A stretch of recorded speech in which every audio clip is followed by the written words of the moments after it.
Hi, it's Wendy Smith, coach here. You can contact me on wendy.mackay0771@gmail.com, or you can find me on Facebook, Wendy Smith Coaching and Therapy.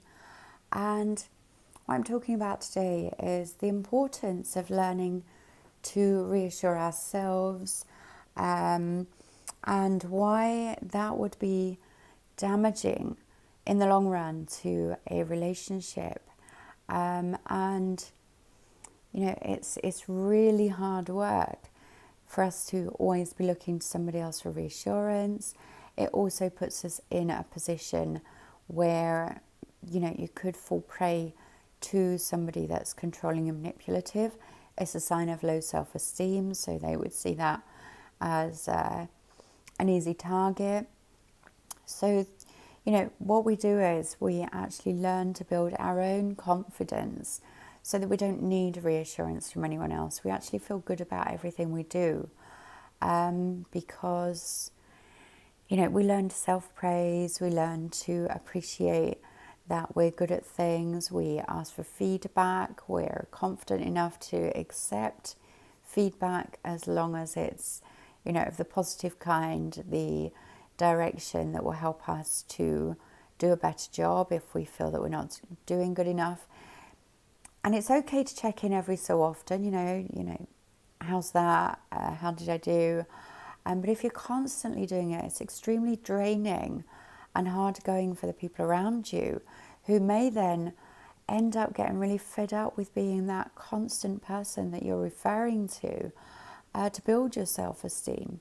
So when we're able to acknowledge for ourselves, that we're doing the best we can and no longer seek perfection or the acceptance of others around us, and just have faith in our own abilities and, look at ourselves, see what we could do better, self-assess, we become more independent. And in fact, that is far more attractive to the people around us and a far healthier way of being within ourselves.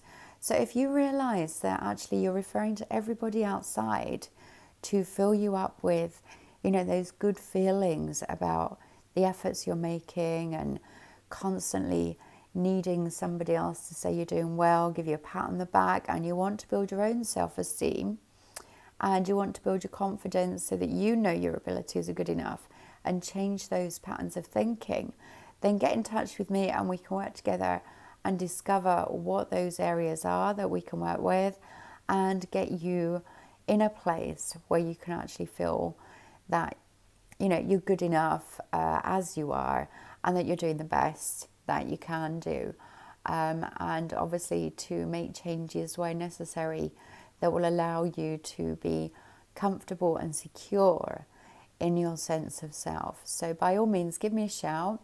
I'll pop the email address below, I'll pop the Facebook details below, and I'll look forward to working with you. I've done exactly the same myself.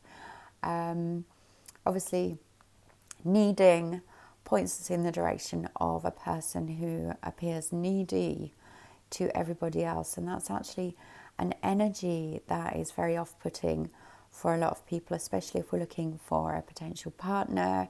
Or it also helps us to recognize that within other people as well, who are needing too much from us and relying on us too much, not totally dependent on themselves, which creates interdependence rather than codependency, or the narcissistic codependent format of relationships that may have gone on too long for you in your lives. And we can empower you to become a strong version of yourself that's, completely secure and safe, regardless of what anybody else around you thinks of you or is doing around you. And